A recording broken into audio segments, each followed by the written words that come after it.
रुको, तुम्हारे हाथ में क्या है? एक फोन। लेकिन सच बताओ, ये तुम्हें चला रहा है या तुम इसे चला रहे हो? आज सुबह से अब तक कितनी बार तुमने बिना मतलब के अपनी स्क्रीन अनलॉक की है? 10 बार? 50 बार? या शायद तुम्हें गिनती भी याद नहीं? देखो अपने आसपास। हर कोई मौजूद है, लेकिन कोई असल में यहां नहीं है। सब कहीं और खोए हुए हैं। ये कोई आधुनिक समस्या नहीं है दोस्तों। ये एक महामारी है। एक ऐसी बीमारी जो तुम्हारी सबसे बड़ी पूंजी चुरा रही है। तुम्हारा मन। नमस्कार मित्रों। आज हम बात करेंगे उस भूली हुई ताकत की जो तुम्हारे भीतर सो रही है। एमआईटी के वैज्ञानिकों ने एक प्रयोग किया। उन्होंने पाया कि आज का औसत इंसान एक गोल्ड फिश से भी कम समय तक किसी चीज पर ध्यान दे पाता है। हां, तुमने सही सुना। एक मछली से भी कम। तुम्हारा अटेंशन स्पैन सिर्फ 8 सेकंड का रह गया है।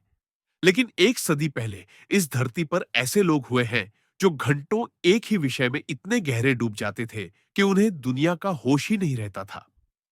आज मैं तुम्हें एक ऐसे महापुरुष की कहानी सुनाता हूं जिन्होंने मेंटल एनर्जी का वह राज खोज लिया था जो आज की एआई पावर्ड प्रोडक्टिविटी एप्स भी नहीं सिखा सकती। कल्पना करो, 1893 शिकागो। एक युवक मंच पर खड़ा है। जब वह बोलना शुरू करता है तो पूरा हॉल स्तब्ध हो जाता है।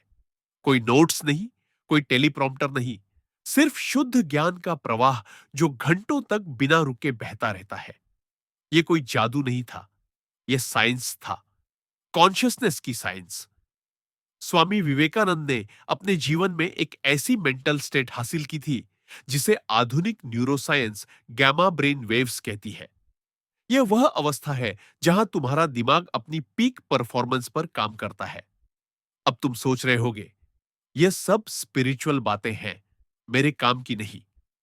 गलत। निकोला टेस्ला, वह साइंटिस्ट जिसने इलेक्ट्रिसिटी को रेवोल्यूशनाइज किया, वह भी इसी फिलॉसफी को फॉलो करते थे।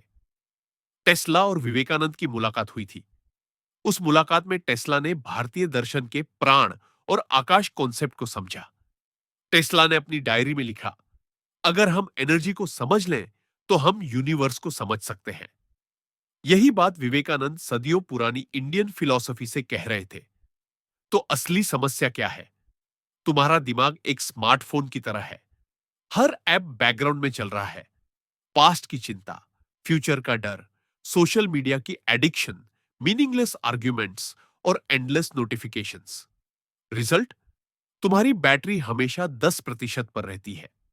स्टैनफोर्ड यूनिवर्सिटी की रिसर्च बताती है कि मल्टीटास्किंग से तुम्हारा आईक्यू टेम्पोरली 10 गुना तक गिर जाता है। यह मैरिजुआना के इफेक्ट से भी ज्यादा है।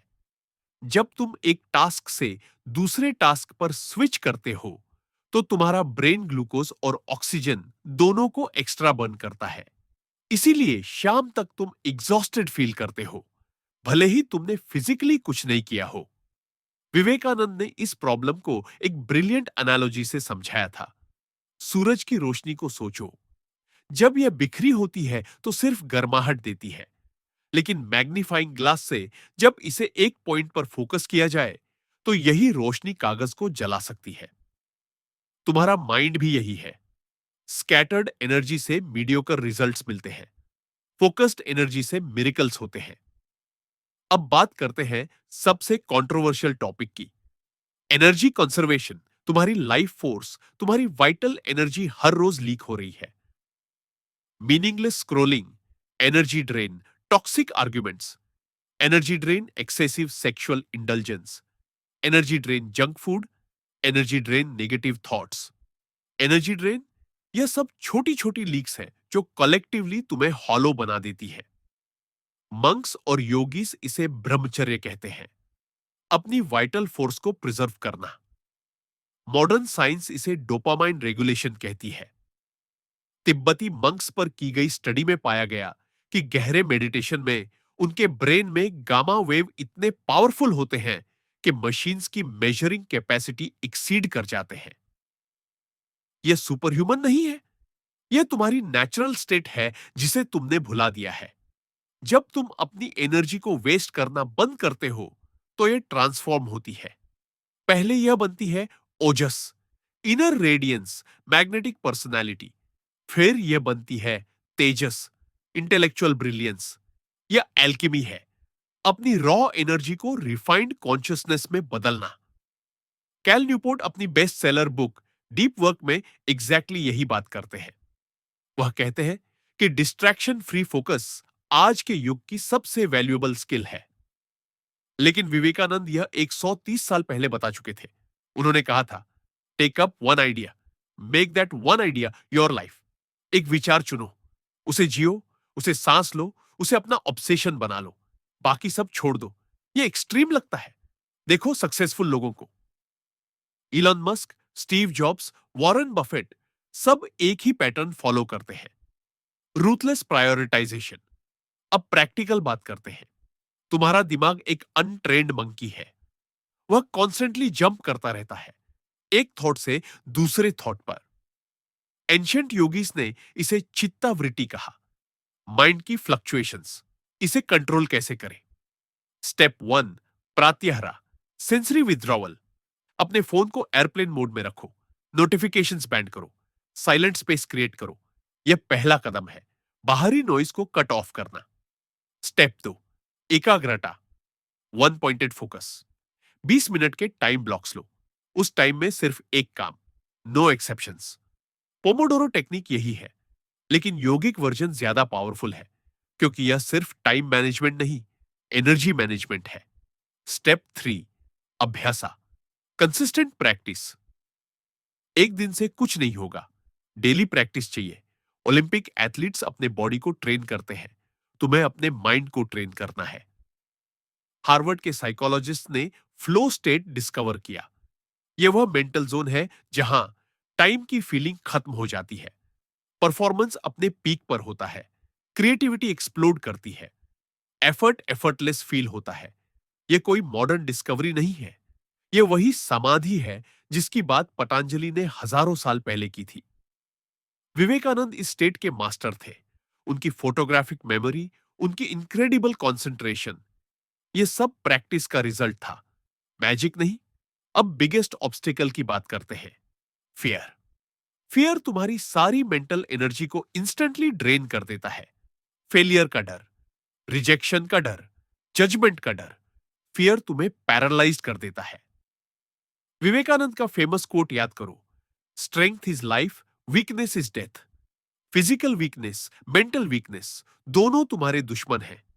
इसीलिए विवेकानंद फुटबॉल खेलते थे, रेसलिंग करते थे। वह कहते थे, you will be nearer to heaven through football than through the study of Gita. नहीं, वह समझते थे कि स्ट्रॉन्ग बॉडी स्ट्रॉन्ग माइंड का फाउंडेशन है। मॉडर्न न्यूरोसाइंस इसे कंफर्म करती है। एक्सरसाइज से BDNF, brain derived neurotrophic factor, release होता है, जो ब्रेन सेल्स को ग्रो करता है। अब मैं तुम्हें एक अनकंफर्टेबल ट्रूथ बताता हूं। तुम्हारे अंदर जो पोटेंशियल है, वह प्रॉबेबली कभी रियलाइज नहीं होगा। क्यों? क्योंकि तुम कंफर्टेबल हो, तुम अपनी मीडियोक्रिटी में सेटल हो चुके हो।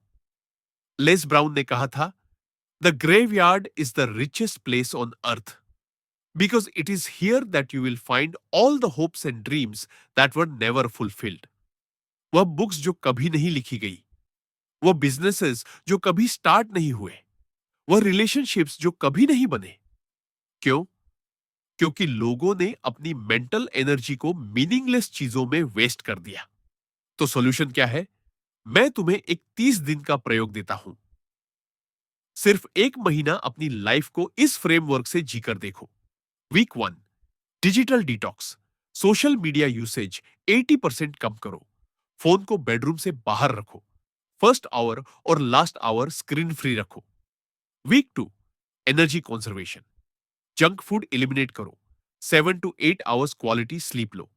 डेली 30 मिनट की एक्सरसाइज करो। वीक 3, फोकस ट्रेनिंग, एक प्राइमरी गोल चुने। डेली 2 घंटे डिस्ट्रैक्शन फ्री डीप वर्क करो। मेडिटेशन या ब्रीथिंग एक्सरसाइज शुरू करो। वीक 4, इंटीग्रेशन, सब कंबाइन करो। रिजल्ट्स ट्रैक करो, हैबिट्स सॉलिडिफाई करो। यह कोई थ्योरी नहीं है, यह बैटल टेस्टेड प्रोटोकॉल है। मुझे पता है तुम क्या सोच रहे हो, यह सब बहुत डिफिकल्ट है, मैं नहीं कर पाऊंगा। यही विक्टिम मेंटेलिटी है जो तुम्हें मीडियोकर रखती है।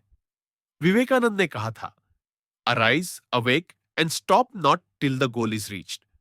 तुम इन्फिनिट पोटेंशियल के साथ बॉर्न हुए हो, लेकिन सोसाइटी, एजुकेशन सिस्टम और तुम्हारी ओन लिमिटिंग बिलीफ्स ने तुम्हें डोमेस्टिकेट कर दिया है। देखो, मैं तुम्हें झूठी मोटिवेशन नहीं दे रहा। मैं तुम्हें साइंस और एंशिएंट विजडम का फ्यूजन दे रहा हूं। न्यूरोप्लास्टिसिटी प्रूव करती है कि तुम अपने ब्रेन को रिवायर कर सकते हो, किसी भी एज में। एपिजेनेटिक्स बताती है कि तुम अपनी जीन एक्सप्रेशन को बदल सकते हो through lifestyle changes. Quantum physics hint करती है कि कॉन्शियसनेस ही फंडामेंटल रियलिटी है। ये सब मिलकर वही बता रहे हैं जो उपनिषद्स हजारों साल से कह रहे हैं, तात टुवा मसी, तुम वही हो। तो अब चॉइस तुम्हारी है। या तो तुम इस वीडियो को क्लोज करके वापस अपनी कंफर्टेबल मीडियोक्रिटी में लौट जाओ, या स्क्रॉल करते रहो, कंप्लेन करते रहो, ड्रीम देखते रहो, या फिर आज से, अभी से, इस मोमेंट से डिसीजन लो कि तुम अपनी मेंटल एनर्जी को रिक्लेम करोगे। कमेंट में लिखो, I choose focus over distraction. ये सिर्फ कमेंट नहीं है, ये तुम्हारा कमिटमेंट है। और अगर तुम सीरियस हो तो इस वीडियो को उस दोस्त को शेयर करो जो पोटेंशियल वेस्ट कर रहा है। हम एक कम्युनिटी बना रहे हैं, फोकस्ड, डिसिप्लिन्ड और अनस्टॉपेबल लोगों की। ऑडियो बुक जंक्शन सिर्फ बुक्स के बारे में नहीं है, ये ट्रांसफॉर्मेशन के बारे में है। फोकस रखो, स्ट्रांग रहो। धन्यवाद।